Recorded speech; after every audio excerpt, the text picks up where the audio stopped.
Hey guys, welcome back to एडोग्रोन class 10th। I hope यार आप सब लोग अच्छे और सेफ होंगे। तो क्लास 10th का बैंकिंग एंड इंश्योरेंस का यूनिट नंबर 5 हम लोग पढ़ रहे थे, दैट इज जनरल इंश्योरेंस। इसका 2 पार्ट मैंने ऑलरेडी बना दिया है। काफी बड़ा चैप्टर है, ट्रस्ट में काफी बड़ा चैप्टर है, दैट्स वाई मैं पार्ट वाइज में ये बना रहा हूं, अदरवाइज एक वन शॉट में ही खत्म कर देते। पार्ट 1 में हमने फायर इंश्योरेंस के बारे में देखा था और जनरल इंश्योरेंस को समझा था। पार्ट 2 में हमने मरीन इंश्योरेंस के बारे में देखा था। नाउ पार्ट 3 में कोशिश करेंगे यार चैप्टर खत्म करने का। तो पार्ट 3 में जनरली इस चैप्टर में बचा क्या रह गया पढ़ने का, तो मोटर व्हीकल इंश्योरेंस के बारे में बहुत ज्यादा डिटेल में नहीं पढ़ना है, सिलेबस में नहीं है। थोड़ी बहुत चीजें मोटर व्हीकल के बारे में पढ़ना है, हेल्थ इंश्योरेंस के बारे में पढ़ना है आपको, और थेफ्ट एंड बल्गरी इंश्योरेंस के बारे में पढ़ना है। बस ये 3 इंश्योरेंस बचे हैं, चैप्टर आपका खत्म। कोशिश करते हैं, देखते हैं। अभी मैं नहीं कहूंगा कि इसी पार्ट में हम खत्म कर देंगे, कोशिश करते हैं, अगर खत्म जितना होगा हम लोग करेंगे इस पार्ट 3 में। ओके, तो डायरेक्ट हम लोग टॉपिक पे चलते हैं और स्टार्ट करते हैं, है ना। दैट इज अपना क्या था, मोटर व्हीकल इंश्योरेंस। ठीक है, तो वीडियो शुरू करने से पहले एक छोटी सी रिक्वेस्ट है आप लोगों से, चैनल पर नए हो तो जल्दी से यार चैनल को सब्सक्राइब कर लो, बेल आइकन को क्लिक कर लो, ताकि मैं और कमेंट करके मोटिवेट करो मुझे। जितना ज्यादा मोटिवेट करोगे हम आपके लिए उतने अच्छे अच्छे कंटेंट लेकर आते रहेंगे। ठीक है, तो चलिए वीडियो को शुरू करते हैं।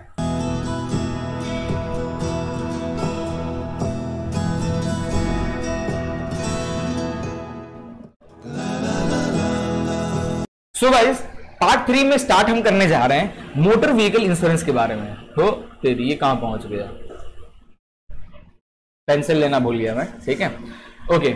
तो मोटर व्हीकल इंश्योरेंस में देखने वाले हैं हम लोग। तो देखो, सबसे पहले मोटर व्हीकल इंश्योरेंस होता क्या है भाई। यार आप कार खरीदे हो, आप कोई बाइक खरीदे हो, जब भी आप अपनी कार या बाइक खरीदते हो, ठीक है, तो उसके साथ कुछ ऐसी घटनाएं घट सकती है फ्यूचर में, ड्यूरिंग ड्राइविंग, ड्यूरिंग ट्रेवलिंग, ऐसी कुछ घटनाएं घट सकती है जिसकी वजह से आपको या किसी थर्ड पार्टी को नुकसान झेलना पड़ सकता है।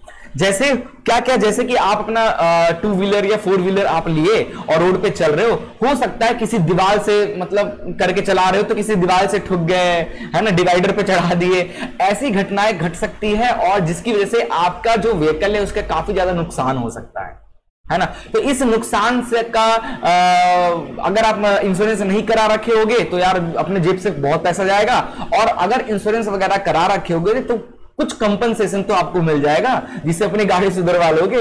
ठीक है, दूसरा खतरा ये होता है कि यार आप चला रहे हो, गाड़ी चला रहे हो और सामने कोई बंदा जा रहा है, घुसा दिए बीच में, अपने बम्पर पे लाद के उसको लेके घूम रहे हो, है ना, तो थर्ड पार्टी को भी तो नुकसान हो सकता है इससे। तो थर्ड पार्टी को अगर आपकी व्हीकल से नुकसान होता है, उसका वो टपक जाता है या फिर उसके हाथ पैर टूट जाते हैं, ऐसे कोई टेम्पररी या फिर परमानेंट ऐसा कुछ हो जाता है, तो इस केस में क्या उनका क्या भाई, उनका क्या होगा। तो मोटर व्हीकल इंश्योरेंस में गवर्नमेंट के अकॉर्डिंग जब भी आप कोई कार या बाइक या कोई भी मोटर खरीदते हैं तो आपको एक मैंडेटरी, 2 तरीके का इंश्योरेंस होता है। एक होता है मैंडेटरी मोटर व्हीकल इंश्योरेंस और दूसरा होता है हमारा compressive motor vehicle insurance.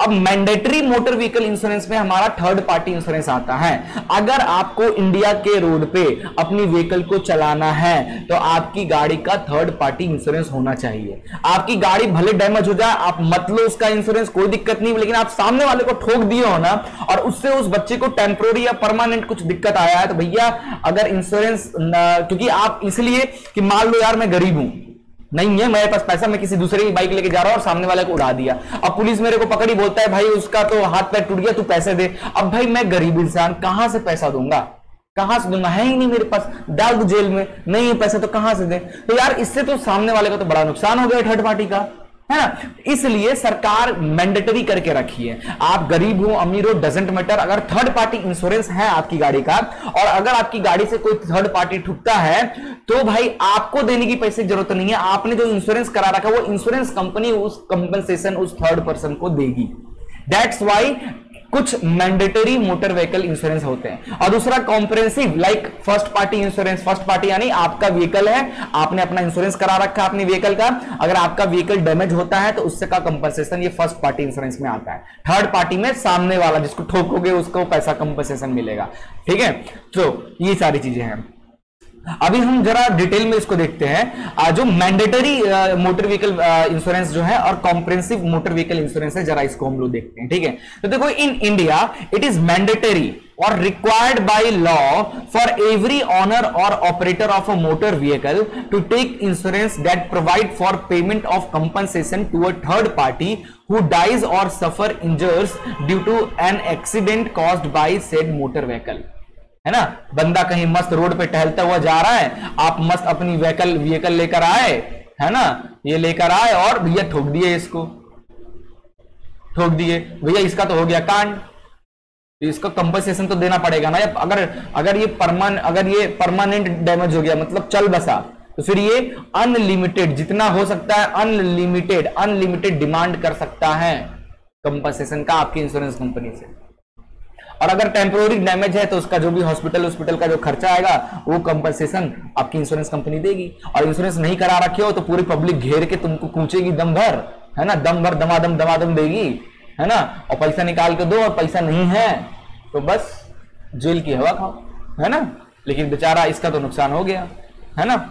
That's why कुछ मैंडेटरी कॉम्प्लायंसेस होते हैं अगर आपको इंडिया के रोड पे अपनी व्हीकल चलाने हैं तो, जो होता है थर्ड पार्टी इंश्योरेंस। एक होता है कॉम्प्रेसिव, इसमें क्या है कि under a comprehensive motor insurance policy apart from the coverage of third party liabilities various other risk are also covered. This include damage to motor vehicle caused by fire, आग लगने की वजह से आपकी मोटर व्हीकल में कुछ accident हो जाता है, थेफ्ट चोरी हो जाता है आपके व्हीकल, है ना, तो ये सब आपका फर्स्ट पार्टी में आता है। आई होप आपको मैंडेटरी और कॉम्प्रेहेंसिव क्लियर हो गया हो। अब यहां देखो, for the purpose of motor insurance the motor vehicle are classified into following three broad categories में मोटर व्हीकल को डिवाइड किया गया है। एक होता है प्राइवेट कार्स, जो भैया हमारे अपनी 2 चक्का या 4 चक्का, ठीक है, मोटरसाइकिल और मोटर स्कूटर्स, एंड थर्ड आता है commercial vehicle which are commercial, third आता है कॉमर्शियल व्हीकल। तो कॉमर्शियल व्हीकल को 3 तरीका पार्ट में डिवाइड किया गया। पहला है गुड्स कैरिंग व्हीकल, जो लाइक ट्रक, हाईवा, ये सब, ठीक है। दूसरा होता है पैसेंजर कैरिंग व्हीकल्स, आपके मोटर रिक्शा हो गया, टैक्सी हो गया, बसेस हो गए, और फिर miscellaneous vehicle like ambulance, funeral vans, cinema film recording and public vans, media vans, ये सब हमारा मिसलेनियस व्हीकल्स में आ जाते हैं, ठीक है। चलो, इसके बाद आता है पार्टीज की, जो पार्टीज होते हैं 3, एक पार्टी होती है the insured in the first party, जिसका व्हीकल है वो बंदा, वो फर्स्ट पार्टी में आएगा।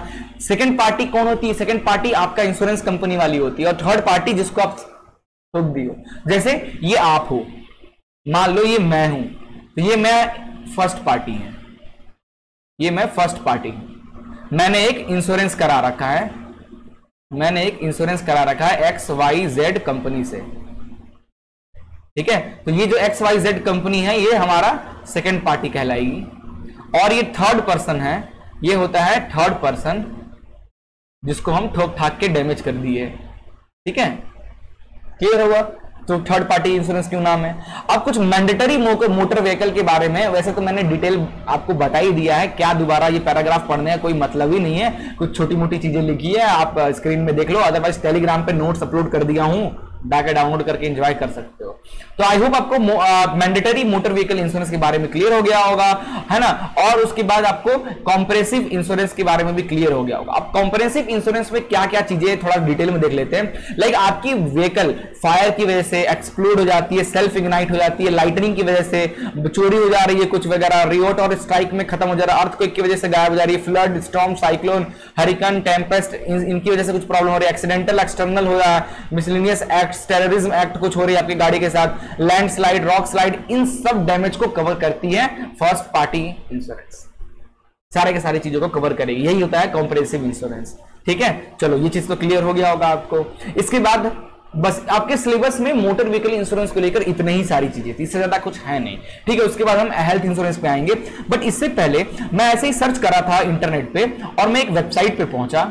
अब देखो, इस वेबसाइट का प्रमोट कर, मैं कोई पैसा नहीं खाया हूं, प्रमोट नहीं कर रहा हूं, ठीक है। तो ऐसा मत करना कि सर जी वेबसाइट का प्रचार कर रहे हो, है ना, ऐसा कुछ भी नहीं है। मैं जस्ट मोटर व्हीकल इंश्योरेंस को सर्च करा था, मुझे ये वेबसाइट मिली, तो इसमें काफी अच्छी अच्छी चीजें मिली। Like type of motor vehicle insurance अपने इंडिया में, तो एक तो प्राइवेट कार के इंश्योरेंस पॉलिसीज होते हैं, जिसमें देखो लिखा है कि this is a motor insurance that need to be taken for any private car owned by individual and is mandatory by the government of India.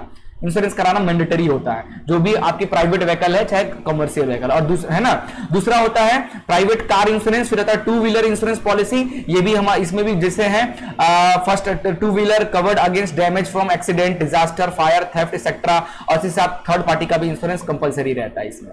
फिर हमने कमर्शियल व्हीकल का इंश्योरेंस देखा, लाइक आपका trucks, buses, heavy commercial vehicle, light commercial vehicle, multi utility vehicles, agriculture vehicle, taxi, cab, ambulance, auto rickshaw, ये सब हमारे commercial vehicle insurance में आ जाती है। ठीक है, इसके बाद मैंने देखा थर्ड पार्टी और कॉम्प्रेसिव के बारे में बताया। थर्ड पार्टी यानी ये तो मैंडेटरी रहेगा, हर व्हीकल का मैंडेटरी इंश्योरेंस, और कॉम्प्रेहेंसिव आप इसके अलावा बाकी जो पर्सनल व्हीकल के डैमेज वगैरह के लिए कॉम्प्रेहेंसिव ले सकते हो। ठीक है, अब इसमें एक और बड़ा अच्छा चीज देखा, इसके अलावा जब आप मैंडेटरी इंश्योरेंस कराते हो अपनी व्हीकल का या कॉम्प्रेहेंसिव इंश्योरेंस लेते हो, तो उसमें कुछ एड ऑन्स भी आप ऐड करा सकते हो, है ना। जैसे कोई पैक खरीदे, उस पैक के साथ एड ऑन्स भी आप ले सकते हो, लाइक जीरो डिप्रेशन ले सकते हो, जिसको हम लोग जीरो डेथ इंश्योरेंस भी कहते हैं। ठीक है, ससुर ने कान फाड़ दिया, इतनी तेज गाड़ी निकली। ठीक है, ओके, तो जीरो डिप्रेशन जो है, लो भैया लाइट भी कट गई, बहुत बढ़िया बहुत बढ़िया बहुत बढ़िया। ठीक है, इसीलिए वीडियो बनाने में दिक्कत आती है यार, आजकल लाइट बहुत ज्यादा कट रही है यार, अपन ठीक है समझा करो यार। तो जीरो डिप्रेशन में समझते हैं, एक होता है इंजन, आप अपनी इंजन जो है ना उसका भी इंश्योरेंस करा सकते हो, रोड साइड असिस्टेंस का, consumable cover, return to invoice cover, अपने टायर का, ये कुछ एड ऑन है जिनके इंश्योरेंस। जीरो डेथ इंश्योरेंस के बारे में थोड़ा सा बता देता हूं।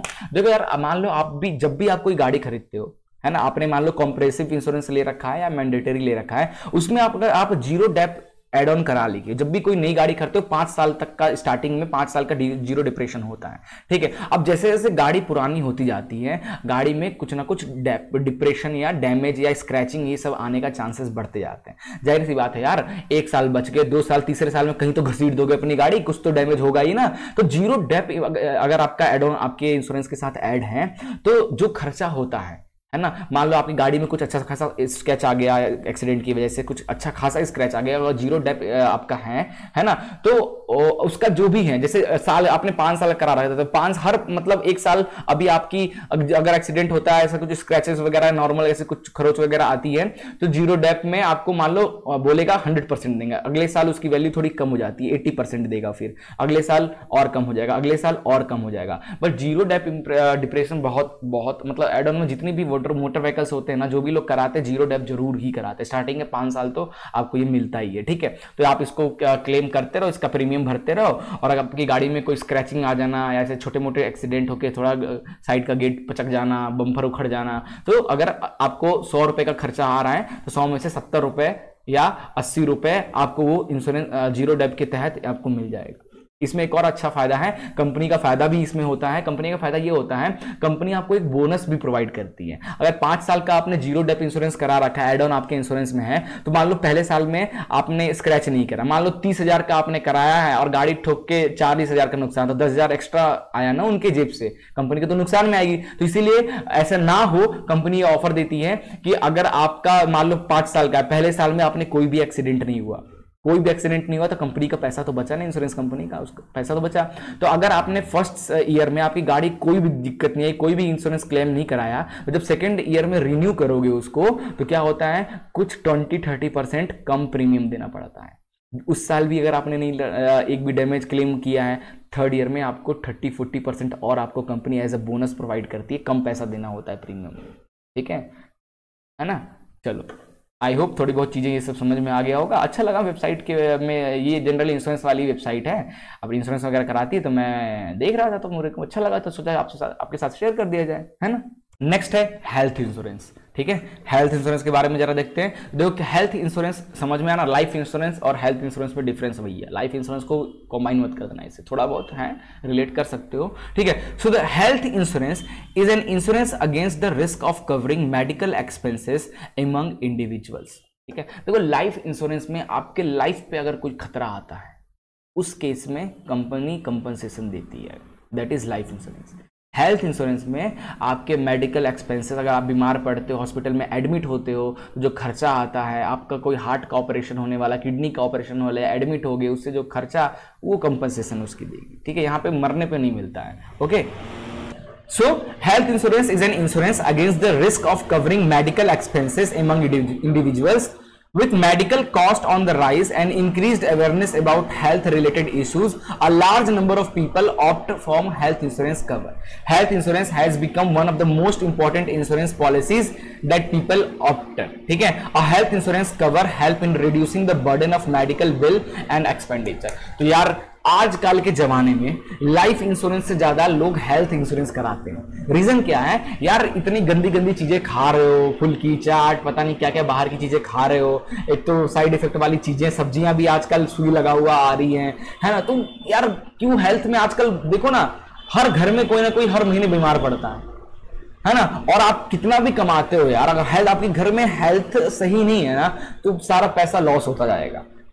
देखा जाए इनडायरेक्टली तो इंडिया में सबसे ज्यादा पैसा कहीं खर्चा होता है ना, तो इंसान की बीमारी, उसके इलाज, यहीं पे पैसा खत्म होता है, यहीं पे लोग बर्बाद होते जाते हैं। ठीक है, तो अगर आपने अपने फैमिली का हेल्थ इंश्योरेंस करा रखा है, ठीक है, और इस दौरान मान लो ठीक है अचानक से आपके पापा या आपकी मम्मी का कोई किडनी में कोई प्रॉब्लम आता है, आपके पास अभी पैसा नहीं है, आपने पैसा बिजनेस में लगा दिया है, तो उनका ऑपरेशन इमरजेंसी पे कराना है, कहां से लाओगे पैसा, है ना। वहीं पे अगर आप इंश्योरेंस करा रखे हो तो वो जब हॉस्पिटल में एडमिट होंगे, उनका जितना खर्चा होगा ना, वो सारा का सारा कौन पेमेंट करेगा, आपकी इंश्योरेंस कंपनी पेमेंट करेगी। अगर आपने इंश्योरेंस एक पर्टिकुलर पीरियड के लिए पर्टिकुलर अमाउंट तक ले रखा है, मान लो 10 लाख का आपने ले रखा है इंश्योरेंस 10 साल 5 साल के लिए, उस 5 साल के बीच में आपकी फैमिली को कोई ऐसा हॉस्पिटलाइज होते हैं, कोई एडमिट होता है, 4 लाख 5 लाख का कोई खर्चा आता है, 10 लाख का करा रखे हो, 4-5 लाख रुपए का, तो आपको आराम से वो पेमेंट कर देगा। ठीक है, तो ये सब हमारे हेल्थ इंश्योरेंस में आएंगे। व्हाट इज हेल्थ इंश्योरेंस, क्या है, तो IRDA regulation define health insurance business like health insurance business और health cover means the effecting of insurance contract which provide for sickness benefit or medicals, surgical, hospital expensive benefit including assured benefit and long term care, travel insurance and personal accident cover, ये सारी की सारी चीजें हमारे health insurance में आता है। ठीक है, so accordingly a health insurance policy is a contract between the insurer and an individual group in which the insurer agreed to provide specific health insurance cover for a particular premium subject to terms and condition specified in the period। मान लो आप एक insured हो, है ना, आपने एक insurance company XYZ insurance company, जिसे हम इंश्योरर कहते हैं, ठीक है, उससे एक इंश्योरेंस करा रखा है, तो आप दोनों के बीच में एक कॉन्ट्रैक्ट साइन होगा कि भाई आज से 2 साल तक अगर तू बंदा मेरे को हर 3 महीने पे 6,000 रुपए दे रहा है, हर 3 मंथ पे 6,000 रुपए प्रीमियम भर रहे हो और 2 साल तक का आपका ये पॉलिसी है, तो इस बीच में आपको 5 लाख रुपए का कंपनसेशन दूंगा अगर इस 2 साल के बीच में आपके फैमिली में से, या आप इंडिविजुअल अपना करा रखे हो या फैमिली का करा रखे हो, ऐसा कुछ होता है, हॉस्पिटलाइज होते हो, आपकी हेल्थ खराब होती है, उससे जो खर्चा आता है 5 लाख तक का खर्चा वो आपको कंपनसेशन प्रोवाइड करती है। ठीक है, चलिए आगे चलते हैं। Coverage under health insurance, health insurance के अंदर कौन कौन से कवरेजेस आते हैं, देखो। And health insurance policy would normally cover expenses reasonably and necessarily include under the following heads in respect to each insured person subject to overall ceiling of sum insured. ठीक है, अब इसका मतलब ये नहीं आपने 5 लाख का इंश्योरेंस करा रखा है और आपका बिल 10 लाख का बन गया, आपके किडनी हार्ट सब ऑपरेशन करवा लिए, भैया कर दो, इसको भी कर दो, इंश्योरेंस का फ्री का पैसा तो आएगा, इसका भी कर दो भैया, इसका भी कर दो, इसका भी कर दो, और चला बिल बन गया 20 लाख का और कराए हो 5 ही लाख का, तो 5 लाख तो कंपनी दे देगी आपको कंपनसेशन, बाकी का 15 लाख भैया आपको अपने जेब से देना होगा, है ना। तो इस चीज का ध्यान रखना। और जो भी रीजनेबल है ना, इसका मतलब ये नहीं खुद ही का हाथ तोड़ के जाके हॉस्पिटल में एडमिट हो जा, है ना, कि भैया 2-3 चेकअप और कर लेना उसी बहाने, तो ऐसा चीजें नहीं। रीजनेबल अगर कुछ ऐसी चीजें घटनाएं घटती है आपके साथ, आपके हेल्थ के साथ कोई प्रॉब्लम आता है, आप जनरली हॉस्पिटल में एडमिट होते हो, तो उसकी जो बिलिंग है ना, वो आप जिससे इंश्योरेंस करा रखे वो कंपनी कंपनसेशन देगी उसको।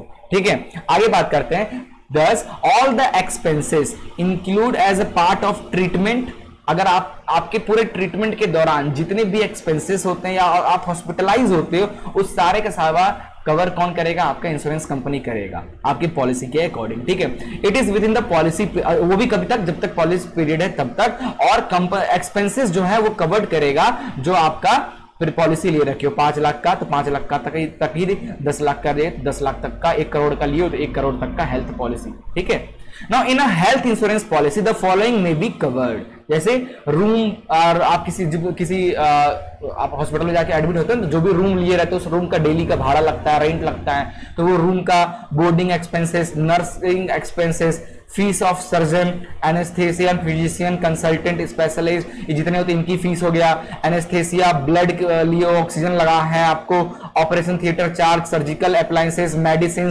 जो लग रहे हैं, ड्रग्स, डायग्नोस्टिक मटेरियल, एक्सरे करवाए हो, डायलिसिस कराए हो, कीमोटोग्राफी कराए हो, radiotherapy, cost of pacemaker, artificial limbs, cost of organ और सिमिलर एक्सपेंसेस जो है सारा का सारा कवर अप होता है आपके हेल्थ इंश्योरेंस के अंदर। ठीक है, health policy make also contain a provision for reimbursement of cost of health checkup. ठीक है, आपको रिम्बर्समेंट भी प्रोवाइड करती है। नेक्स्ट बात करते हैं सम इंश्योर्ड क्या है।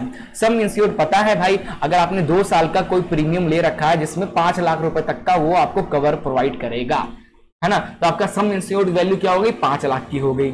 ठीक है, अगर आप हॉस्पिटल में एडमिट होते हो 5 लाख तक का अगर आपका बिल बनता है तो 5 लाख तक का सम इंश्योर्ड वैल्यू पूरी आपकी इंश्योरेंस कंपनी आपको प्रोवाइड करेगी। ठीक है, the some insured is decided by the kind of policy, और सम इंश्योर्ड डिसाइड करते हैं कि भाई 5 लाख का दिया जाएगा, 10 लाख का दिया जाएगा, वो डिसाइड करता है कि आपके प्रीमियम पे आप जो प्रीमियम कितना भर रहे हो। अब 200 रुपए साल का प्रीमियम भरोगे और कहोगे हमको 2 साल का 5 लाख चाहिए, थोड़ी नहीं मिलेगा। 2 साल में तो आप 400 रुपए कंपनी को दियो, 400 रुपए कंपनी को दोगे तो कंपनी आपको 5 लाख का क्यों देगी, जाहिर सी बात है ना। तो आपके प्रीमियम पे डिपेंड करता है कि आपका प्रीमियम कितना है। जनरली क्या रहता है, 1 साल का रहता है, 1 ईयर का आपका इंश्योरेंस रहेगा जिसमें आपको 6,000 7,000 रुपए ऐसे पर ईयर देना पड़ता है आपको, है ना, जिसमें आपको मतलब 5-10 साल का, मान लो आपने 10 साल का इंश्योरेंस करा रखा है, पर ईयर आपको 6-7 हजार रुपए भरना रहेगा। इसके तहत आपको 10 लाख रुपए का के आसपास आपको इंश्योरेंस प्रोवाइड किया जाता है। 10 लाख बहुत ज्यादा बोल दिए, 5 लाख के आसपास, है ना, 6,000-7,000 रुपए अगर प्रीमियम दे रहे हो तो प्रीमियम पे डिपेंड करता है कि आपकी सम एश्योर्ड वैल्यू क्या होगी। ठीक है, types of health insurance policy, कौन कौन से हेल्थ इंश्योरेंस पॉलिसी होते हैं। देखो, the commonest form of health insurance policy in India cover the expenses include on hospitalization through a variety of products are now available which offered a range of health cover depending on the need and the choice of insurer. The health insurance usually provided either direct payment to hospital or reimburses the expenses. ठीक है, तो देखो क्या करती है, या तो direct payment करेगी आपके देखो 2 तरीके से होता है। अगर मान लो आपने ऐसी कंपनी से इंश्योरेंस ले रखा है, मान लो ये XYZ एक कंपनी है, इंश्योरेंस कंपनी, आप इस कंपनी से इंश्योरेंस कर रखा है, तो ये हेल्थ इंश्योरेंस ले रखा है, तो ये जो हेल्थ इंश्योरेंस वाली कंपनीज होती है ना, कुछ अच्छे हॉस्पिटल से, hospital H1, hospital H2, hospital H3, hospital H4, hospital H5, hospital H6, in hospital से टाई अप करके रखी रहती है, इन हॉस्पिटल से टाई अप करके रखती है। तो अगर आप इनके टाई अप वाले हॉस्पिटल में एडमिट होते हो तो आपको 1 रुपए अपने जेब से देना नहीं होगा, जितना भी खर्चा होता है according to your policy sum assured. ठीक है, ध्यान रखना, जितना भी खर्चा होता है ये डायरेक्ट इंश्योरेंस कंपनी के, इनका आप दिखाओगे कि भैया इस इंश्योरेंस कंपनी से, तो बोलेगा ये तो हमारे टाई अप है, तो ये पेमेंट आपसे मांगेगा ही नहीं, ये सीधे कंपनी से मांगेगा और कंपनी ही इसको देखेगी, कंपनी चेक करेगी हाँ आप इसका इंश्योरेंस ले रखे हो तो कंपनी ही इसको पेमेंट करेगी, है ना। अब मान लो आपका ऐसा कोई प्रॉब्लम है, जो इन हॉस्पिटल, जो इनसे टाई अप वाले हॉस्पिटल हैं, इनमें आपका इलाज नहीं हो रहा है, किसी दूसरे H10 में आपका इलाज हो रहा है, तो इस केस में आपको अपने जेब से पहले पूरा का पूरा खर्चा आपको देना रहता है, अपने जेब से दे दो। उसके बाद जो भी बिल आपका बना है हॉस्पिटल से, जो भी बिल मांगो, हॉस्पिटल आपको मान लो 5 लाख का बिल दे रहा है, तो वो बिल को क्या करो, उस बिल को क्लेम करना, अपने इंश्योरेंस कंपनी को क्लेम करना है। तो अगर आपने 10 लाख का ले रखा है, 5 लाख का क्लेम कर रहे हो, तो ये कंपनी आपको रिम्बर्समेंट कंपनसेशन देती है 5 लाख रुपए का। ठीक है, तो पहले तो अपने जेब से भरो, है ना, उसके बाद उस बिल को लो, उस बिल को क्लेम करो अपनी इंश्योरेंस कंपनी में, तो इंश्योरेंस कंपनी आपको कंपनसेशन प्रोवाइड करेगी। या तो उनसे जो टाई अप वाली कंपनी हॉस्पिटल है उन्होंने जाके इलाज कराओ, तो आपको अपने जेब से देना ही नहीं पड़ेगा, सीधे उनसे अपना पैसा माइनस हो जाएगा। ठीक है, चलो आई होप क्लियर हो गया होगा। इसके बाद बात करते हैं some of the main policy type are listed below. सबसे पहले है personal accident policy. Personal accident policy में भैया आपका खुद का अगर कोई एक्सीडेंट हो जाता है, टेम्पररी एक्सीडेंट हो जाता है या परमानेंट एक्सीडेंट हो जाता है, इस दौरान आपको कंपनसेशन प्रोवाइड करेगी अगर आपने अपना पर्सनल एक्सीडेंट पॉलिसी इंश्योरेंस करा रखा है तो।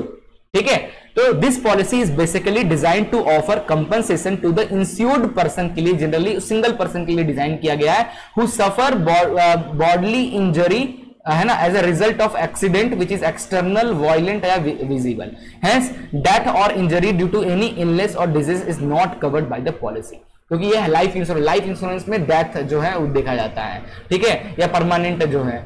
बट हेल्थ इंश्योरेंस में कौन कौन, अगर आपकी बीमारी आपको हो गई तो बीमारी हो गई, भाई मैं तो ठीक था, इंश्योरेंस करा रखा, मेरे को अचानक से बीपी की प्रॉब्लम आ गई, मेरे को बीपी आ गया, मेरे को डायबिटीज आ गया, तो लो भैया पैसा दो, मेरे को डायबिटीज हो गया। नहीं, ऐसा नहीं, कोई बीमारी के लिए आपका डेथ हो जाता है, आपने हेल्थ इंश्योरेंस रखा है, तो हेल्थ इंश्योरेंस कंपनसेशन इस केस में आपको बीमारी या डेथ पे नहीं मिलेगा। आप जो बीमारी आपको जो हुआ है उसका इलाज करवाओगे, उसके खर्चे को सिर्फ हेल्थ इंश्योरेंस वाली पैसे कंपनसेशन करते हैं, ना कि आपको बीमारी के लिए, आपके डेथ के लिए। जैसे लाइफ इंश्योरेंस आपको अगर डेथ होता है या परमानेंट डिसेबल होते हो तो वो आपको कंपनसेशन देता है, ऐसा हेल्थ इंश्योरेंस में बिल्कुल नहीं होता। ठीक है, आगे there are many other variation of this policy. For example, the New Indian Assurance Company Limited offers the following. एक कंपनी है न्यू इंडिया एश्योरेंस कंपनी, जो आपको पर्सनल एक्सीडेंट पॉलिसी अलग अलग तरीके से प्रोवाइड करते हैं, like individual personal accident policy, group personal accident policy, passenger flight policy, है ना, फिर होगा German personal accident policy for person residence in rural area में जो रहते हैं, बेनिफिट 10,000 तक का उनको बेनिफिट मिलता है। जनता personal accident policy where benefit are covered for the maximum sum insured of 1 lakh तक का, है ना। Long term policies can also be insured up to 5 year. Student safety insurance भी होता है फॉर स्कूल और कॉलेज में जो बच्चे बाहर पढ़ने जाते हैं तो उनका स्कूल और कॉलेज भी इंश्योरेंस करा के देती है, लाइक स्टूडेंट सेफ्टी इंश्योरेंस 10,000 तक का, है ना। राजेश्वरी महिला कल्याण योजना की तरफ से वुमेन्स के लिए 10 से 75 साल की जो वुमेन है, 10 साल से लेकर 75 साल के बीच में आती है, उनको बेनिफिट 25,000 रुपए तक का मिलता है ना। इन केस ऑफ डेथ और unmarried women due to accident होती है तो उनको 25,000 is payable at the nominee और द लीगल, है ना। ये कुछ पर्सनल एक्सीडेंट पॉलिसीज में आते हैं। ठीक है, इसके बाद हम लोग मेडिक्लेम पॉलिसी, ये बहुत फेमस है भाई मेडिक्लेम। तो mediclaim is the form of insurance where the insurance provide reimburse the policy holder for any medical expenses that he she might have incurred in the policy period. अब अगर आपने 5 साल का एक पॉलिसी ले रखा है जिसके तहत 10 लाख रुपए का आपका सम एश्योर्ड वैल्यू है, सम एश्योर्ड वैल्यू आपका 10 लाख रुपए तक का है। ठीक है, तो इस 5 साल के दौरान अगर आप किसी हॉस्पिटलाइज होते हो, आपका कुछ खर्चा बनता है तो, और वो भी 10 लाख अमाउंट के अंदर, तो वो कौन कंपनसेशन करेगा? वो थर्ड पार्टी आपकी इंश्योरेंस कंपनी जो है वो प्रोवाइड करेगी। यही है हमारा मेडिक्लेम पॉलिसी। ठीक है, this policy does not cover all cases of, her type के हॉस्पिटलाइजेशन में, है ना। पेट है ना, डायरिया हो गया तो भैया कर लो, बार बार टॉयलेट लग रहा है तो हॉस्पिटलाइज हो गए, है ना, ये सब चीज के लिए आपको नहीं देगी। ठीक है, तो any hospitalization expenses related to pre existing disease is not payable. आपको पहले से कोई बीमारी है लाइक डायबिटीज, बीपी, एड्स, ठीक है, ऐसी कोई बीमारी है और इसके लिए अगर आप एडमिट हो रहे हो, इन केस में हेल्थ इंश्योरेंस बिल्कुल नहीं। तो जब भी आप हेल्थ इंश्योरेंस लेने जाओगे ना तो आपसे पूछता है भाई कोई बीमारी है क्या? आप बोलोगे भैया मेरे को बीपी है, शुगर है, ये है, वो है, तो बोलेगा यार हम आपको 10 लाख का तो नहीं, हम आपको ये वाला ही दे पाएंगे। अगर आप बीपी शुगर की वजह से हॉस्पिटलाइज होते हो तो हम आपको नहीं कर पाएंगे, है ना। अगर आपका हार्ट की किडनी ऑपरेशन कराते हो, हार्ट का ऑपरेशन, आइस का ऑपरेशन, ऐसे कुछ कराओगे तो ही हम आपको इसका कंपनसेशन देंगे। प्री एग्जिस्टिंग जो डिजीज है उसके लिए हॉस्पिटल में एडमिट होते हो तो भैया उसके लिए आपको पैसा नहीं मिलेगा। ठीक है, आपका कुछ ऐसा होता है कि हार्ट फेल, हार्ट का ऑपरेशन, किडनी का ऑपरेशन, आइस का ऑपरेशन, ऐसा कुछ ऑपरेशन कराओ, इन दैट केस में आपको कंपनसेशन मिलता है। ठीक है, तो similarly hospitalization expenses for a pregnancy is not cover under the policy. ठीक है, अब प्रेग्नेंट हो भैया, गए हो तो भाई पैसा दे दो, नहीं। There are other such instance where the claim is not payable, this exclusion and other detail are listed in the policy document. जो है उसमें लिखा रहेगा भैया कौन कौन से केस में हम आपको हॉस्पिटलाइज होते हो तो हम पैसा नहीं देंगे और कौन से केस में हम देंगे। तो भैया अपना terms and condition of policy की जो डॉक्यूमेंट होगी उसको जरूर अच्छे से पढ़ना। ठीक है, इसमें एक और आता है another variation of this family, एक होता है फैमिली मेडिक्लेम पॉलिसी। ठीक है, तो फैमिली मेडिक्लेम पॉलिसी 2012 में आया था। The sum assured is for all person covered. आपका जो 10 लाख के ना, आपकी चारों फैमिली, सारे के सारे फैमिली जितने भी अपने फैमिली मेंबर में हैं वो सारे के सारे इस 10 लाख के अंदर एश्योर्ड रहते हैं। ठीक है, तो अगर आपको ये बंदा हार्ट फेल होता है, ये एडमिट हुआ, 2 लाख रुपए इसको लगा, 2 लाख रुपए कंपनी कंपनसेशन देगी। ये बंदा एडमिट हुआ, इसका मान लो किडनी खराब था तो 1 लाख रुपए खर्चा लगा तो ये भी 10 लाख के अंदर आ गया। तो 2-3 लाख, अभी 7 लाख रुपए और बचा हुआ है। ये बंदा भी आ गया तो 5 लाख रुपए ये ले गया, तो 5, 6, 7, 8, 2 लाख और बचा। ये बंदा 3 लाख, तो 2 लाख का तो मिलेगा, 1 लाख रुपए अपने आपको जेब से अपना अलग देना पड़ेगा। तो फैमिली मेडिक्लेम में आता है। ठीक है,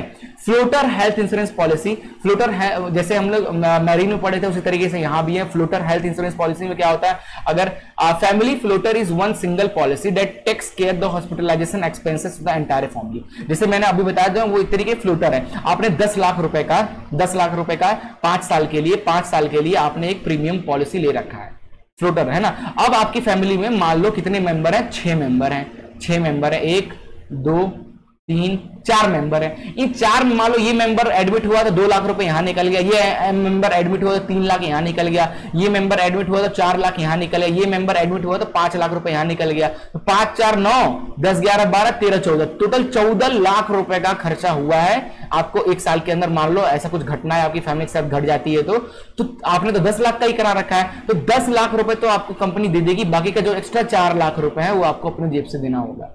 यही 10 लाख को इस आपकी पूरे के पूरे फैमिली में डिस्ट्रीब्यूट कर देना, यही होता है फ्लोटर हेल्थ इंश्योरेंस पॉलिसी। ठीक है, the policy has one single sum assured होता है, एक सिंगल सम एश्योर्ड होता है जिसपे पूरी की पूरी फैमिली डिपेंडेंट रहती है। ठीक है, अब यही महाभारत लिखा है, आप देख लेना। ठीक है, मिनिमम सम एश्योर्ड 2 लाख का होता है, मैक्सिमम 5 लाख का होता है फैमिली हेल्थ इंश्योरेंस पॉलिसी में। 10 लाख का तो मैंने एग्जांपल दे दिया आपको। ठीक है, ध्यान रखना। आगे critical illness insurance policy, critical illness यानी जैसे आपके कोई हार्ट का ऑपरेशन होता है ना, कैंसर का इलाज, लीवर का हो गया, किडनी का हो गया, है ना, लंग्स का हो गया, ये सब आपका क्रिटिकल इलनेस इंश्योरेंस कवर में आते हैं। तो अगर आपको हार्ट का ऑपरेशन करने चले गए, आपको मान लो कैंसर है, कैंसर के ट्रीटमेंट कराने हैं, आपका लीवर खराब हो गया तो लीवर का ट्रीटमेंट कराने, किडनी फेल होगा किडनी का ऑपरेशन कराने, आप लंग्स में दिक्कत आई तो लंग्स का ट्रीटमेंट कराने, ये सारे के सारे क्रिटिकल इलनेस आएंगे और ये आप इसके तहत आपको पैसा कंपनसेशन मिलता है। ठीक है, चलो लाइक आपको critical illness plan is a policy that pays the insured a lump sum following the diagnosis of illness covered under the plan.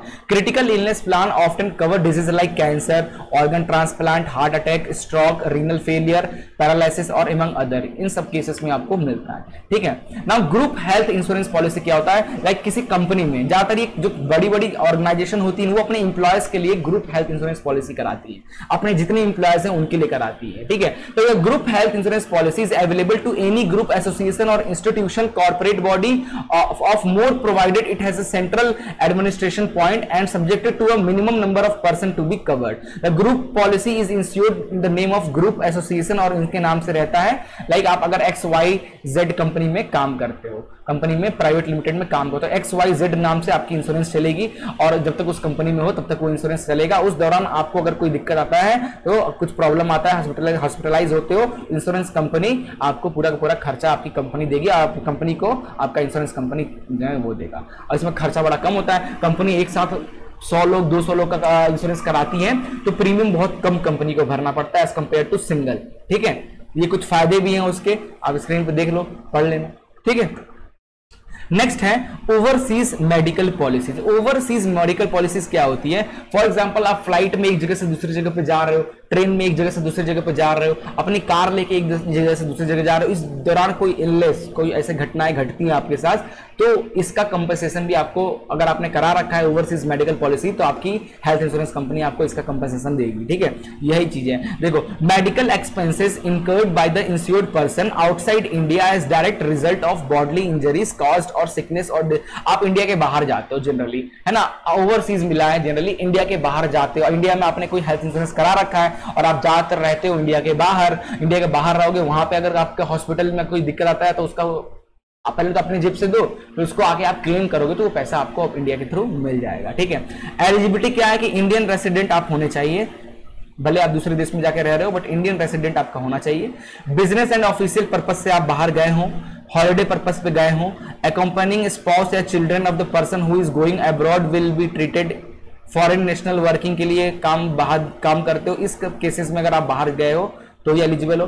Age limit जो है 70 साल तक हो, एडल्ट से लेके 70 साल के बीच में बाहर अप डाउन कर रहे हो, covered beyond 70 years, permissible extra premium 70 साल से ज्यादा हो और बाहर ट्रैवलिंग करते हो, बाहर रहते हो तो अलग से प्रीमियम देना होगा। Children between the age of 6 month से 5 साल के जो चिल्ड्रन है, excluding certain specific children diseases. ठीक है, कुछ डिजीजेस को छोड़ के बाकी सबके लिए आपको प्रीमियम ये मिलता है। ठीक है। दिस पॉलिसीज में ऑल्सो एडिशनल एड-ऑन्स भी मिलते हैं, लाइक पर्सनल एक्सीडेंट भी आपको इसमें मिल सकता है, फ्लाइट डिले बियॉन्ड 6 आवर तो उसका, loss of check in baggage, delay to check, loss of passport, ये कुछ एक्स्ट्रा एड-ऑन्स मिलते हैं। आप बहुत ट्रेवलिंग करते हो तो आपका पासपोर्ट गुम हो सकता है, आपके लगेज गुम हो सकते हैं, तो हेल्थ इंश्योरेंस में ये कुछ एड-ऑन्स भी आप ऐड कर सकते हो। अगर ऐसा कुछ होता है तो आपको एक्स्ट्रा पैसे मिल जाएंगे, ठीक है।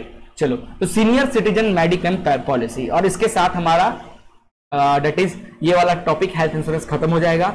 थेफ्ट एंड ब्लगरी पढ़ेंगे और चैप्टर को खत्म करेंगे, ठीक है। तो सीनियर सिटीजन मेडिक्लेम पॉलिसी में क्या होता है भैया, सीनियर सिटीजन वालों के लिए health insurance for senior citizen, ठीक है। This insurance policy is for senior citizen, any senior citizen resident in India, और जिनका एज 60 से 80 साल है वो ये पॉलिसी को ले सकते हैं। If renewed without a break the cover can be continue up to 90 साल तक। बिना 60 से 80 साल आपने मान लो 60 साल के एज में आपने ले रखा है, आप कंटिन्यूअस रिन्यू करते रहो 80 साल तक, तो आप उसको 1 साल और मतलब 10 साल और एक्सटेंड करके 90 साल के एज तक भी आप ले पाओगे, ठीक है। The purpose must undergo a prescribed pre acceptance health check at their own. तो पहले क्या होता है, ये इंश्योरेंस इतने आसानी से नहीं मिलता है। तो इंश्योरेंस अगर आप सीनियर सिटीजन मेडिक्लेम लेने जाते हो तो पहले कंपनी को आपको अपने चेकअप, बीपी, शुगर, ब्लड में अपने साथ जो भी आपको बीमारियां हैं, प्री एक्सिस्टिंग जो भी डिजीज है, उस डिजीज का रिपोर्ट लाकर देना होगा, और उन रिपोर्ट को देखकर भैया, क्योंकि जल्दी टपक गया तो कंपनी को तो एक्स्ट्रा पैसा देना पड़ जाएगा ना। प्रीमियम आपसे 1 साल ही लिया और आपको 10 लाख रुपए वापस करेगी तो कंपनी तो लूट जाएगी। तो आपकी पूरी बीमारी भैया देखता है, भविष्यवाणी करता, क्या ये 3 साल में मर जाएगा क्या, अगर लगता है कि ये बंदा इतना डिजीज है ये 4-5 साल बाद मर जाएगा, तो आपको वो 1 साल या 2 साल का ही पॉलिसी देगा, उससे ज्यादा पॉलिसी वो देगा, क्योंकि उसको पता है भाई देख के कि भाई 5 साल बाद मर जाओगे आप, तो उसका लॉस हो जाएगा कंपनी का। तो कंपनी आपको इस केस में इंश्योरेंस देगी नहीं। बट इसीलिए जब भी आप सीनियर सिटीजन मेडिक्लेम पॉलिसी लेने जाओ तो अपने सारे चेकअप, प्री डिजीजेस को लेके रखो, और उन डिजीजेस को एजेंट देखेगा, उसके अकॉर्डिंग आपको बताएगा आपको कितने साल का वो दे सकता है, ठीक है। इसमें आपको hospitalisation expenses include for the treatment of illness या इंजरी रिलेटेड, कोई भी ट्रीटमेंट हॉस्पिटलाइज होते हो तो उसका पैसा मिलेगा। Pre and post hospitalisation expenses up to 30 से 60 डेज के रिस्पेक्टिव में। एम्बुलेंस चार्ज वगैरह, लिमिटेड कवर फॉर, पूरा खर्चा नहीं बट एक लिमिटेड वैल्यू तक हॉस्पिटलाइजेशन का खर्चा देगा, ठीक है। Pre existent diseases are covered only after 18 month, है ना। तो प्री एग्जिस्टेंट डिजीजेस वगैरह जो है आपको 18 महीने तक, तो अगर प्री डिजीज की वजह से हॉस्पिटलाइज होते हो तो पैसा नहीं मिलेगा। 18 महीने तक आपको जो बीमारी थी उससे कोई प्रॉब्लम नहीं, 18 महीने बाद अगर उस डिजीज के कुछ प्रॉब्लम आता है तो कुछ अमाउंट ऑफ कंपनसेशन उसका आपको मिलता है, ज्यादातर कंपनी वाले नहीं देते हैं, ठीक है। ये हमारा सीनियर सिटीजन मेडिक्लेम पॉलिसी में आ जाता है, ओके। नेक्स्ट है हमारा बेटा लोग थेफ्ट एंड बर्गलरी इंश्योरेंस। क्या है भाई थेफ्ट एंड बर्गलरी इंश्योरेंस? तो देखो difference between burglary and theft. तो थेफ्ट क्या होता है? Theft is an unlawful taking of property of another. The term includes such crime as burglary, larceny and robbery. आपकी कार को उठा के ले गया, चोरी कर लिया, ताला लगाकर खोला और लेके चला गया, तो ये सारे हमारे थेफ्ट में आ जाएंगे। Burglary is the theft committed by breaking into और out the premises, evidence of breaking is necessary, ठीक है। तो थेफ्ट में चोरी हो जाए, अगर आपकी गाड़ी चोरी हो जाती है, किसी भी हाल में चोरी हो जाती है, तो आप सीधे क्लेम कर दो कि भाई मेरी गाड़ी चोरी हो चुकी है ना। तो सामने वाला जो कंपनी, इंश्योरेंस कंपनी है, वो इंश्योरेंस कंपनी वाले आपको आपकी कंप्लेन नोट करेगी, और कंप्लेन नोट करने के बाद 1 से 2 महीने का आपको टाइम देगी कि 1 से 2 महीना हमें दीजिए। उस 1 से 2 महीने में वो कंपनी वाली आपकी गाड़ी को ढूंढने के लिए पूरी फोर्स लगा देती है, और अगर आपकी गाड़ी मिल जाती, चोर पकड़ा जाता है, चोर को ठोक के अच्छे से इंश्योरेंस का पैसा मिलता है, या आपकी गाड़ी को आपको वापस कर दी जाती है। गाड़ी में डैमेज है तो डैमेज ठीक करके वापस करती है, और अगर नहीं पकड़ाया तो उसका कंपनसेशन, आपकी गाड़ी का कंपनसेशन जितने भी है आपने करा रखा है उसके हिसाब से आपका पैसा आपको मिलता है। बर्गलरी में क्या होता है, अगर आपकी गाड़ी के साथ ऐसा कोई प्रॉब्लम आती है तो आपको उसका प्रूफ खुद देना होगा। इन दैट केस आपको सामने वाला आपको बेनिफिट प्रोवाइड करेगा, ठीक है। दस burglary is a specific type of theft, एक तरीके का थेफ्ट ही है but not a pure theft, ठीक है। The basic premises is the same, दोनों का लेकिन काम तो एक ही है भाई, उसमें भी चोरी हुआ, इसमें भी चोरी हुआ। The person carrying out theft और बर्गलरी फोर्सफुली और unlawfully takes the property that lawfully belong to someone else, ठीक है।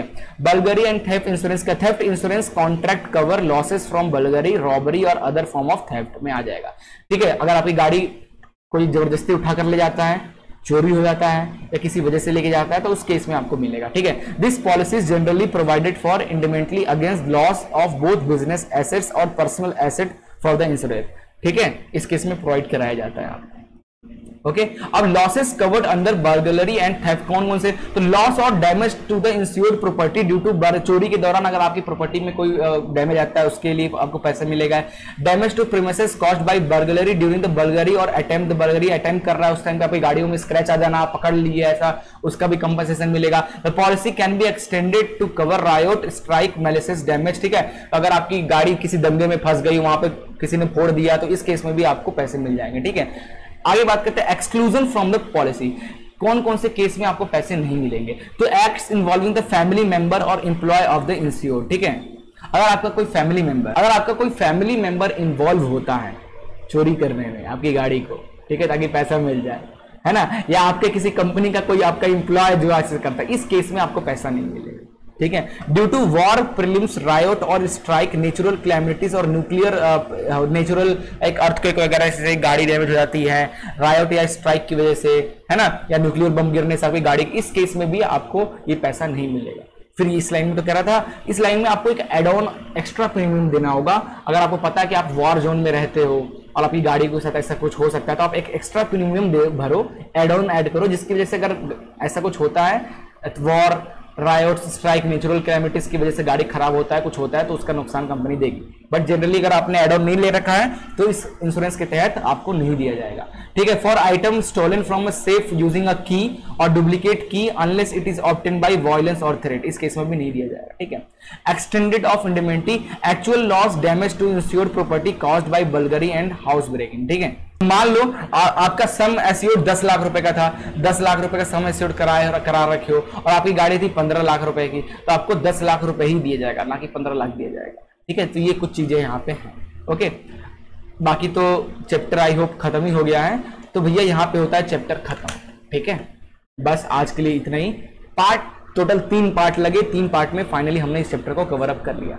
आई होप पूरा जो आपके लिए टर्म 2 का यूनिट 3, यूनिट 4, यूनिट 5 मैंने तीनों पढ़ा दिया है।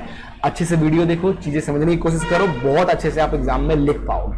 और मैं कोशिश करता हूं कि कुछ इंपॉर्टेंट क्वेश्चंस भी आपके लिए लेकर आए टर्म 2 एग्जाम के लिए, जिससे आपको थोड़ा सा और हेल्प मिले। कोशिश करूंगा, वादा नहीं कर रहा हूं, ठीक है। टाइम पे डिपेंड करता, टाइम मिलेगा तो जरूर मैं आपको इंपॉर्टेंट क्वेश्चंस प्रोवाइड कराऊंगा। अदरवाइज चैप्टर के थ्योरेटिकल पढ़ा दिया हूं, उसको समझो और इतना इनफ है एक अच्छा स्कोर करने के लिए सब्जेक्ट में, ठीक है। और काफी नॉलेजेबल सब्जेक्ट है यार बैंकिंग एंड इंश्योरेंस, मेरे को तो बहुत मजा आया पढ़ाने में, मेरे को कितना कुछ सीखने को मिला है यार, कितनी ज्यादा चीजें पता नहीं था, वो भी चीज सीखने को हमको मिला, तो आप लोग को कितना कुछ मिलेगा सीखने में, ठीक है। चलिए मिलते हैं नेक्स्ट वीडियो में। लाइक सब्सक्राइब कर देना, शेयर कर दो अपने दोस्तों के साथ, अपने जूनियर्स के साथ जो अभी 10th में आए हैं, हमारा चैनल उनके साथ शेयर करो। हमारे चैनल पे सिर्फ बिजनेस एंड इंश्योरेंस ही नहीं, बाकी subjects, maths, social, English, Hindi, सारी चीजें कवर अप है। अपने दोस्तों को शेयर करो ताकि वो हमें सपोर्ट करें और हम आपके लिए ऐसे ही अच्छे अच्छे कंटेंट लेके आते रहें, ठीक है। Goodbye, take care and जय हिंद।